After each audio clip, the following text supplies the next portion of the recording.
Welcome to Conversations with me, Keren Ben-Horin, fashion historian and curator. My guest today is Annette Becker. She oversees one of the most incredible collections of historic dress in the US, located at the University of North Texas.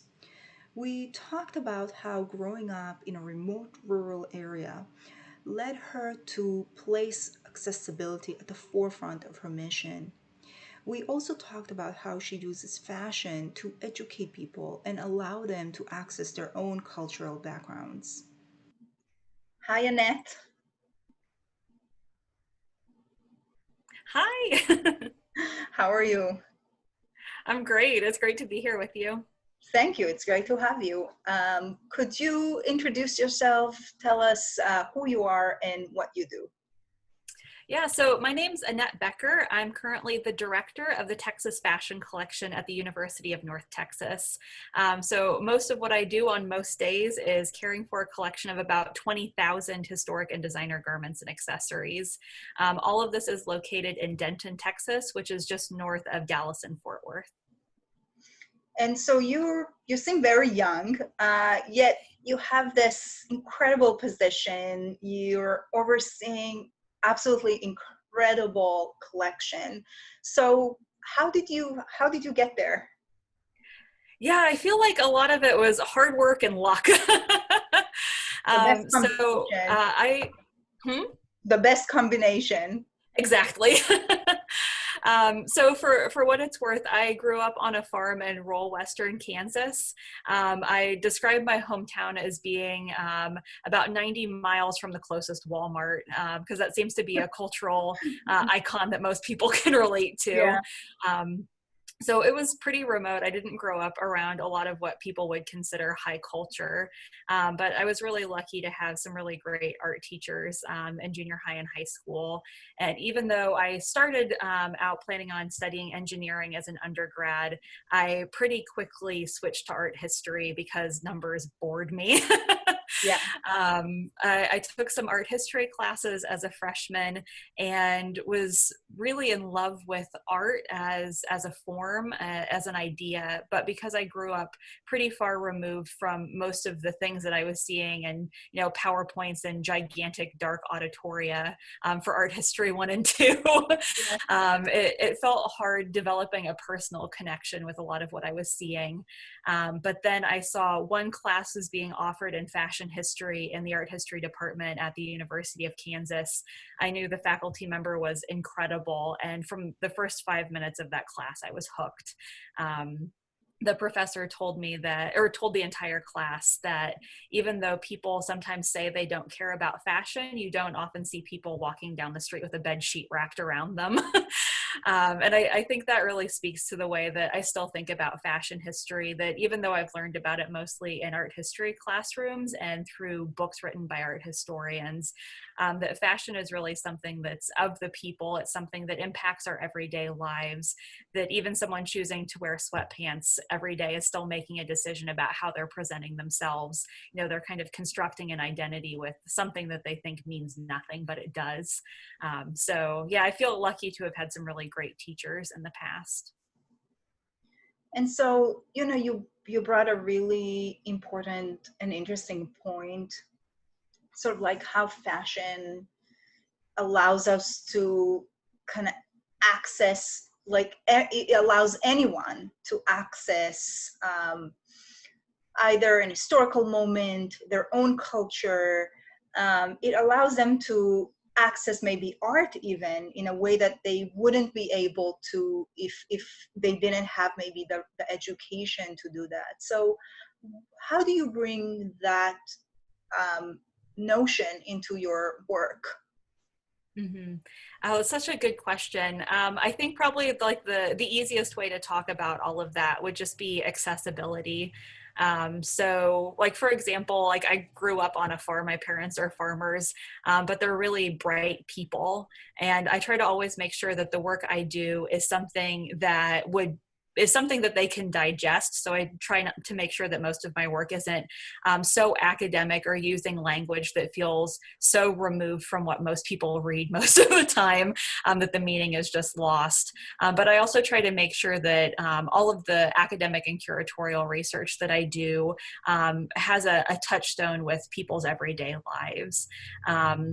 It's also been really important to me too, in the context of running a fashion museum, that the work I do is something that a lot of people feel like they can connect to, that they have some ownership of. So trying to promote accessibility in the collection has taken, myriad forms. Digitizing the collection has been really important to me, especially since I grew up in a place that's pretty remote, thinking that now there could be some budding young, 15-year-old who wants to be a fashion historian in my hometown. And as long as that person has an internet connection, they can now see thousands of examples of pieces from our collection. Some by famous designers they might have seen, shows about on TV, to maybe people that they've never heard about. They might find some sort of power in themselves from some of that education. And I think it's really exciting having good photographs of pieces too, because often when we think about fashion history, it's these really elite figures that we know as, last names that are on purses that people want to buy. But remembering that these artifacts that we have in our museum are things that have been designed, that they have a materiality is important. So being able to share photographs, both the kind of hero shot of a piece, but then remembering that the backs of garments are also designed, and that, inside them there are design elements that, maybe a 15-year-old fashion designer in Lenora, Kansas would like to see. Mm-hmm. I think that's a really, really important part of the work I can do as an archivist. Right. And oftentimes in archives, even if you do get to visit, you can't really touch, you can't really look at the inside as you would if you had a great shot like you have here on the screen. So that really speaks to that mission. Another aspect of accessibility that comes to mind is how you show your collection. Unlike a lot of other institutions, you don't have your own gallery space. So what do you do about that? Yeah, it's a really interesting challenge. In some ways, it's a never-ending frustration to not have our own space that people can regularly come to see public exhibitions. So for the most part, when people come to our space, it's by appointment only and for individual research appointments or research appointments with classes. But I am really passionate about more people having access to our collection, especially since it's kind of run under the state of Texas, since this is part of a public university. So I really think it should be part of our mission for our collection to be more accessible to the public. I've been really lucky to strike a lot of partnerships with area cultural institutions, which means that our collection has been shared in a lot of different museums, a lot of different contexts, which as a researcher and curator is never-endingly fascinating, because what you share in one museum might not be appropriate for another. There are different audiences, different ways of thinking about fashion as a topic. So for example, in the past year, we've shared our pieces in exhibitions at Salve Regina University, which is a small liberal arts college in Rhode Island, with a very kind of like limited population of people who are mainly university students who are really interested in art and art history. But then we've also shared our collection through an exhibition at the Bullock Texas State History Museum, where people are going there, maybe not for fashion or art first, but for Texas history. So we could interpret the exact same artifact in two different ways in those contexts. The partnership that I'm really almost always most excited about has been with North Park Center in Dallas, which is a kind of high-end shopping center that was started by the Nasher family, which some people might know about the Nasher Art Museum at Duke University, or might know about the Nasher Sculpture Center. So this shopping center was started by people who really care deeply about art. And the shopping mall actually has its own fine art collection, which sets it apart from most other places where you could buy a pair of jeans. And it's been exciting for me to be able to curate exhibitions in that space because the center sees something like 29 million people a year. It's open more hours a day than any museum I've ever visited. There's no cost for entrance. There's easy parking. There's easy public transportation. It's an incredibly accessible place. And then being able to curate exhibitions then that speak to contemporary fashion in some way has been great for me, because then people who are shopping at North Park Center might think about their own clothing purchases in a different way, by seeing historical pieces or by reading labels to think more deeply about something that looks familiar to them. So I think there's kind of a call to action with exhibitions that are in spaces that people might not expect to encounter hardcore fashion history. I think often in academic environments, we're speaking to people who already understand a lot of the ideas that we bring up, but to have exhibitions in these spaces that have radical accessibility is really like putting a bullhorn to our message and, you know, spreading it to a lot more people. I love that part of my job.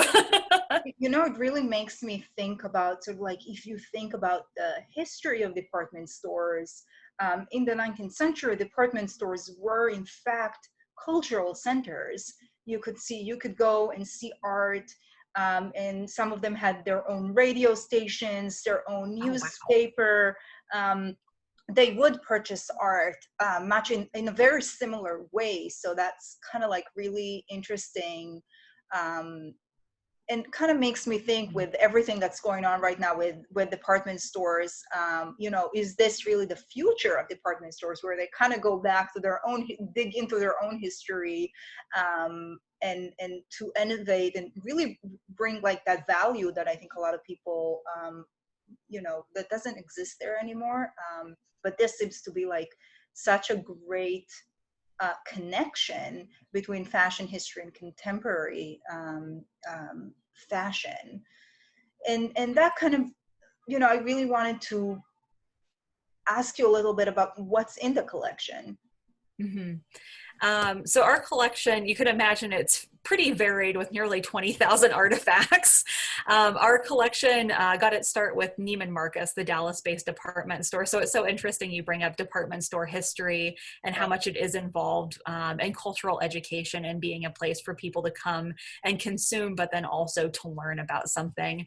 So our collection really is kind of steeped in that history. So because of that history, the majority of what our collection has are pieces that have been donated by upper-class white women from the DFW area who are slightly older. So for better or worse, that means a lot of what we have chronologically is from the 1930s to the 1980s. Mostly it's by European and American designers.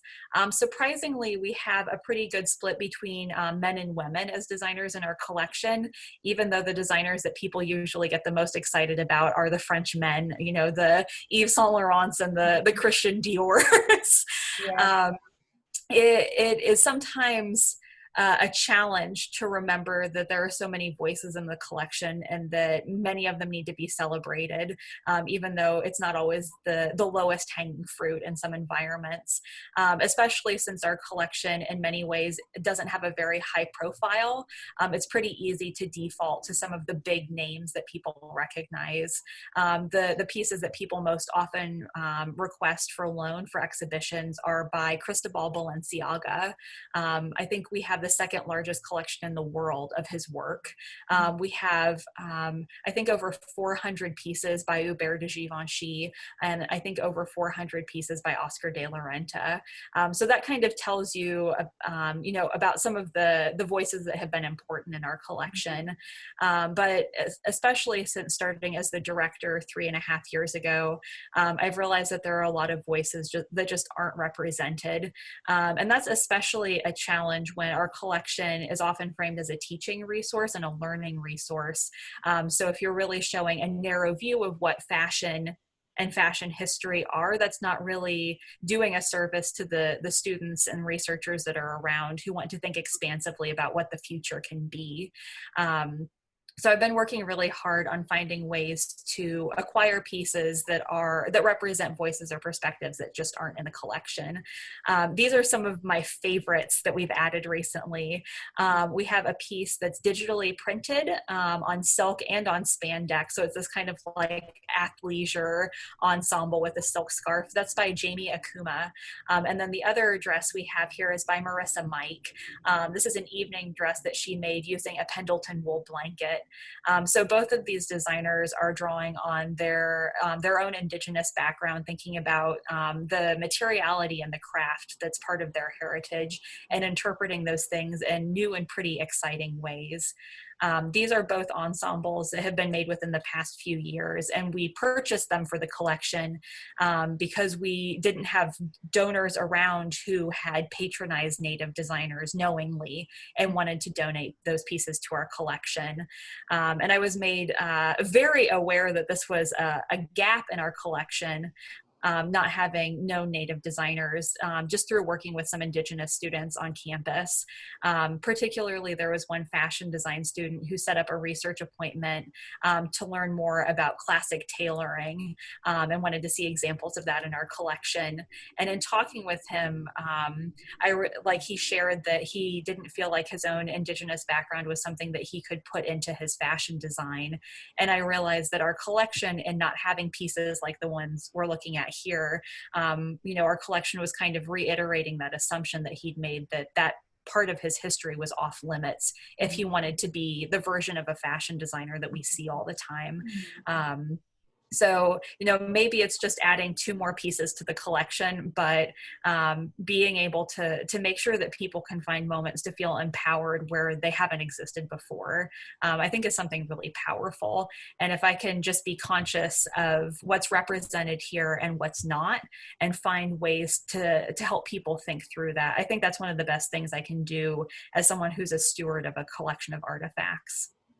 Absolutely. And also, there's so many conversations in the past few years about cultural appropriation. Oh, and, yeah. and sort of like, I think having good examples of using non-Western traditions, and sort of like using your own cultural background in a way that's respectful, is also really important. And even being able to show pieces where there was cultural appropriation, even if at the time it was not considered that, but it is considered now. And having those 2 pieces together allows to have conversations with students, with visitors, and even just to gain better understanding of the conversation, even if they're not design students, even if they're just ordinary people, and being able to have those conversations, because I think a lot of people that are not from academia, that are not in fashion and in sort of like fashion studies, don't always understand that conversation. I completely agree. And I think especially since a lot of people who are interested in fashion are fashion consumers, many of them feel like they're being attacked when the phrase cultural appropriation is brought up. And I think it really is about a conversation about understanding things more deeply. It's so interesting you would bring up cultural appropriation, because both of these pieces we acquired for the collection for an exhibition that was at North Park Center. The exhibition was called West Dressed Fashions Inspired by the American Frontier. And it was roughly inspired by the sort of like cowboys and Indians stereotype that people have about Texas, which is an interesting, side story to get into at some point. But what was really important to me in that exhibition was to show ways that people have found inspiration in Indigenous design from the US, and show examples where cultural appropriation has been engaged in.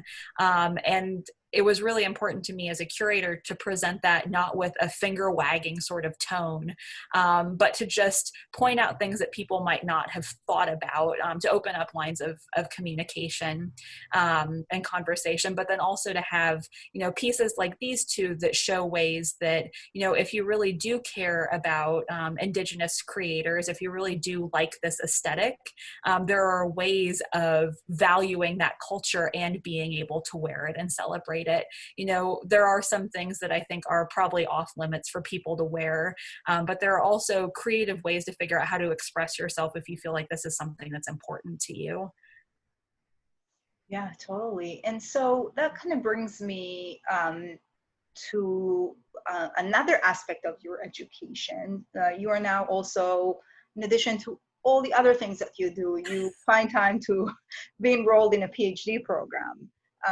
So what made you want to go into a PhD program, even though you have this job, you're working, you're doing it, you're educating?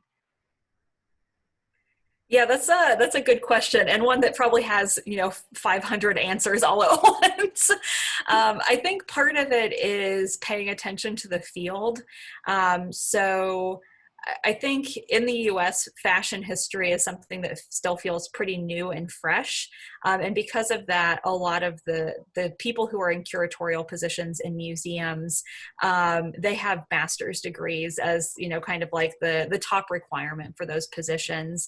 But now that fashion history has had a chance to mature a little bit more in academic environments, there are more options for terminal degrees like MFAs or PhDs where people can engage in fashion studies in some form.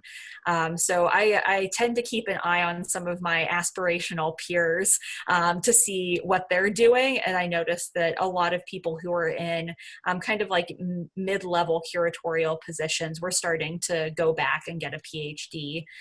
So part of it is feeling like if I want to be competitive for other jobs in the future, though I'm quite happy where I am, it's always smart to keep an eye on what the field is doing. But I've also realized, because I'm in a pretty small institution, I'm the only permanent staff person assigned to run this entire collection.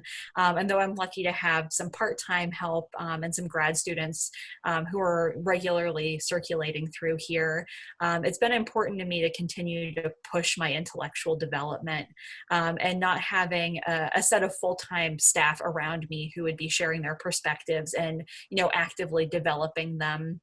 I felt like a PhD program could be a really good way for me to be exposed to new ideas, to have a different cohort of people that I feel like are challenging me intellectually.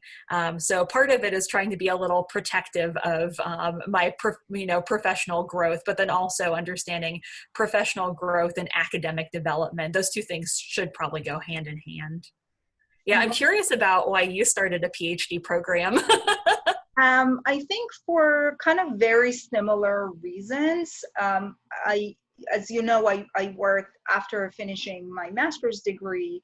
I worked several years independently. I wrote books, I did exhibitions, and I really, really miss that community of Mm-hmm. scholars that you have when you're in school. And I felt also that my interest in fashion kind of morphed over the years, whereas at the beginning, since my background was actually in design, I was a fashion designer, but before I went into academia, I sort of like came to it from like the craft, the technique part of it. So as I, you know, went deeper and deeper in sort of like understanding fashion from like more of like a cultural aspect or social aspect, I started to see holes in my education. I saw that there are things that I'm missing to better contextualize fashion for audiences, if you will. And um, I still am very much focused on the materiality. Material culture, I think, will always be my focus. But now I think of material culture more of like the tip of the iceberg. And sort of you have sort of like the history kind of beneath the surface. And in order to fully understand that cultural moment, I felt like I needed all of that like deep rooted base. And so that what drew me to, to continue studying and study history. I study, you know, straightforward history with an emphasis and with that lens of material culture. And I also started to think of fashion, sort of like the lens of fashion, more like a technique of Mm-hmm. understanding history rather than fashion history is my field. So I think of myself more broadly as an historian that, and I have this technique to sort of like access history through fashion and material culture. Yeah, I completely relate to that. I often think of like this being our set of evidence. As fashion historians, like we can approach fashion in so many different ways. I think materiality is so important. Um, I've also realized sitting in, like I'm working on a PhD in history at UNT, and I'm realizing how frequently I wish fashion had been approached by scholars, how much stronger some people's arguments would be if they actually just looked at what was right in front of them and analyzed the fashion choices that people were made. Now that I'm outside of what feels kind of like a fashion studies kind of cluster or focus, it's been really interesting realizing how many people are actually writing around fashion history. For example, one of the faculty members that I'm hoping will be on my dissertation committee, I think the first book that he published was about Texas and cotton and the slave trade. So this is someone who I don't think would ever self-identify as a fashion historian, but the work that he has done relates so deeply to the things that you and I care about. So it's kind of exciting that now I think we can kind of lay in our fashion history specific information. We can layer that into all of these other ways of thinking about history. I almost feel like I don't like I'm a street preacher or something. Sometimes being in seminars, like what about the fashion? Let me tell you. And that really makes me think about a comment that Valerie Still said, where she refuses to say that fashion reflects this or that, because she says that fashion doesn't reflect, it's part of the culture. It doesn't reflect the culture, it's part of the culture.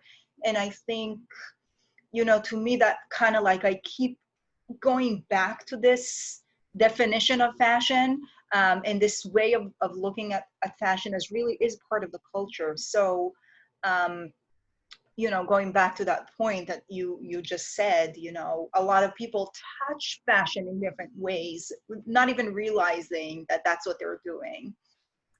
Yeah, and so many people who identify as historians seem to be a little afraid of it.